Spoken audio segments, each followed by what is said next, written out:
Welcome back to my channel, this time for sort of a review of a camera, but also to show you some images from my recent trip up Kilimanjaro. The camera that I'm sort of reviewing is this, the Fujifilm X-E1 camera, one of the first cameras from the mirrorless lineup from Fuji.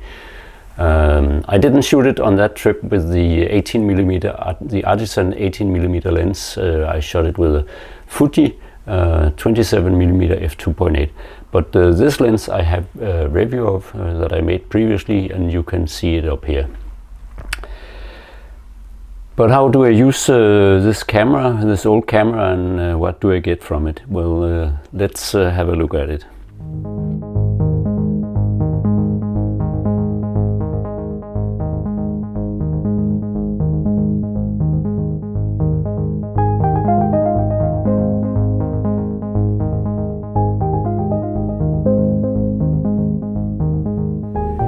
So how do I use this old camera to make nice images? Well, I think it makes nice images.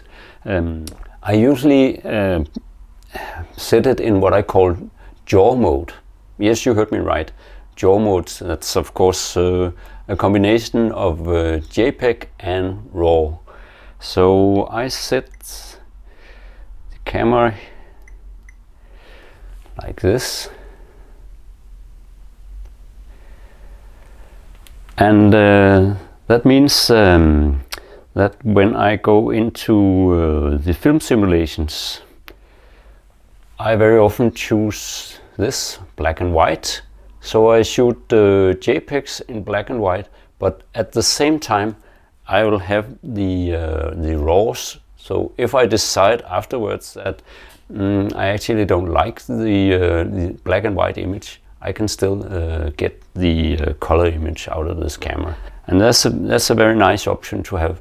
And the Fuji cameras, although this is a very old one, have a lot of nice film simulations, and you can make your own receipes, and you can also get receipes from the internet, so you can put them into the camera.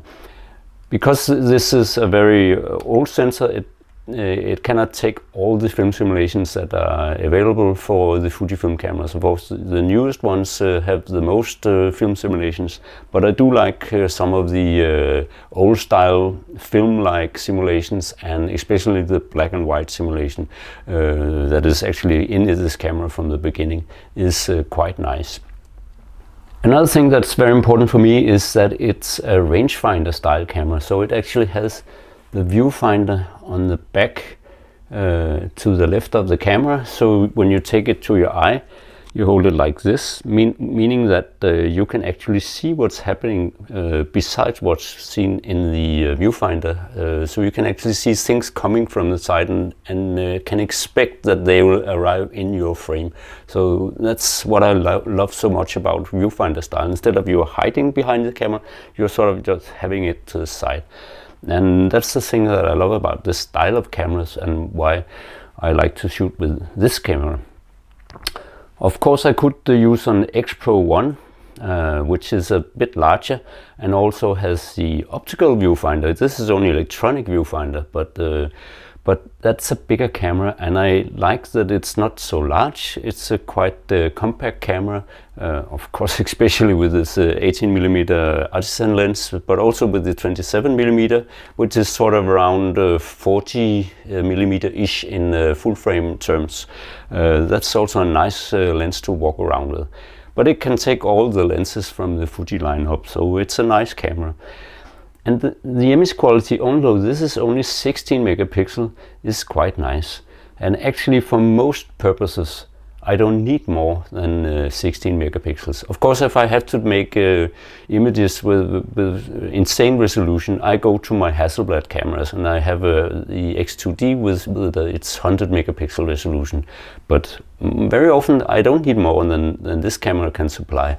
If I'm doing some images for one of my books or something like that, 16 megapixels is usually quite enough, and actually you can enlarge 16 megapixels to pretty big images without seeing any kind of degradation.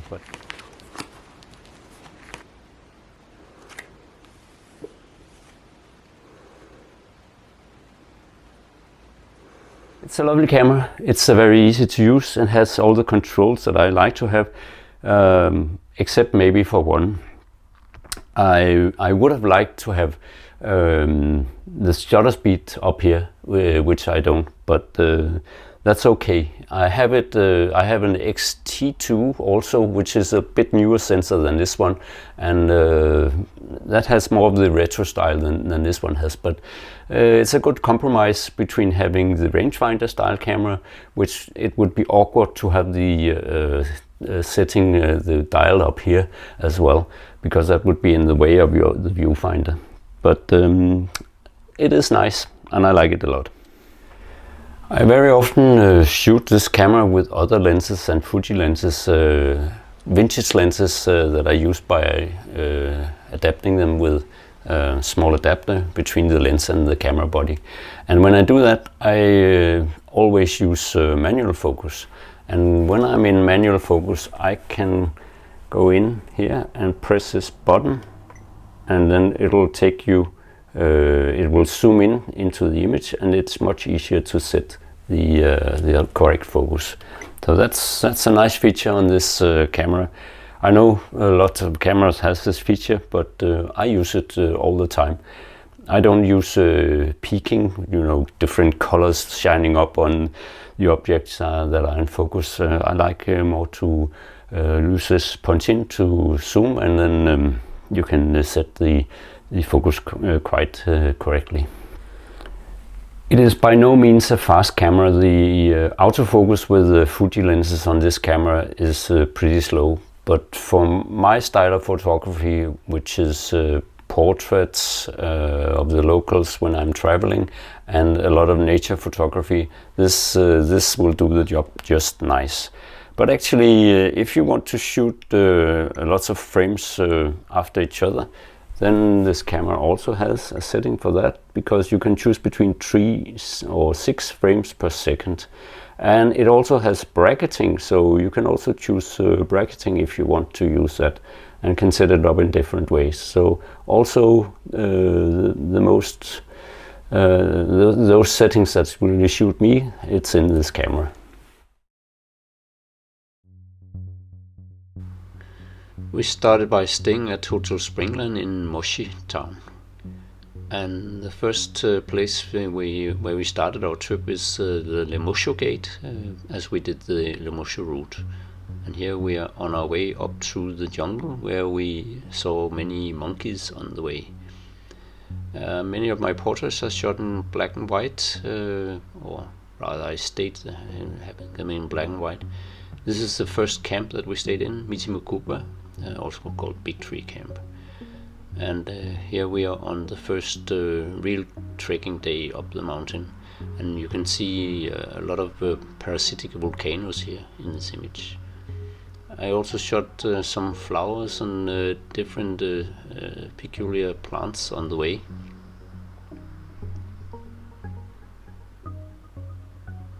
And here's one of our main guides, a female guide, which is not very usual, but we had one on our trip. And here we first time see the volcanic crater actually, and on our way up to the crater rim from the old Shira crater. It's a crater that was closed many thousands of years ago.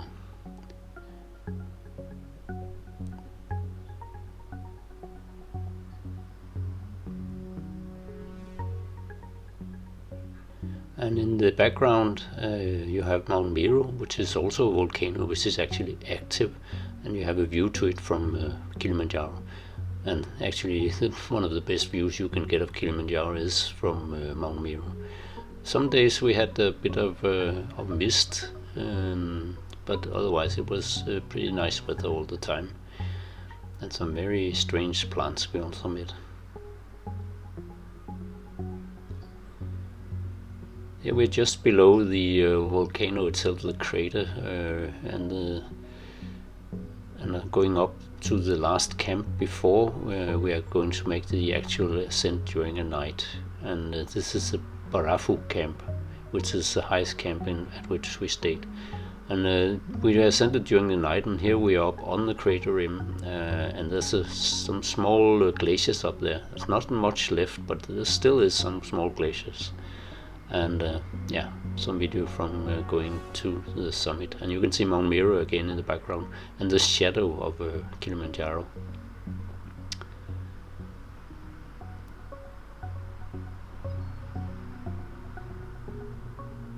And after having visited the summit, we are going down the next day and look up towards the summit. And this is from Moshi, actually, the sunset on Kilimanjaro. So what do I like about this camera? Of course, as I said, I like the viewfinder style of the camera, and that's a pretty compact camera. I also like the output from the sensor, the X-Trans 1, the first generation of this X-Trans sensor. I also like this, version 2, but the later ones get a bit too clinical from my point of view. It also has a built-in flash I haven't showed you, but that's very nice that you can use it for a fill-in flash. And the built-in film simulations, which you can extend with your own and downloadable from the net, is also nice.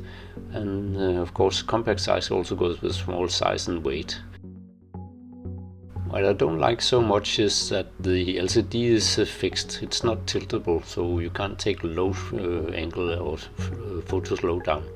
And the LCD on this has a pretty low resolution. You can't judge the images from there, but you can look through the viewfinder and get it in a higher quality, so it's not very bad. You don't use this camera for video. It's lousy video quality, so only if you don't have anything else.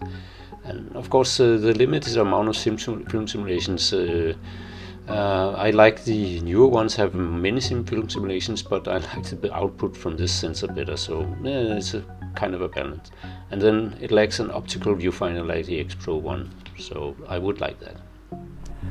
So that's it. I hope you liked the images from Kilimanjaro, and I also hope you liked my kind of mini review of this camera, the Fuji X-E1 camera, the oldest in the X-E lineup, which is now up to, I think, X-E4 is the newest one. But I love this old camera with its 16 megapixels, but I think it does the job for me most of the time. So, lovely camera, nice to use. If you like this review, please hit the like button and also subscribe to my channel so you can get more videos from my side. So thank you very much for this time, and bye.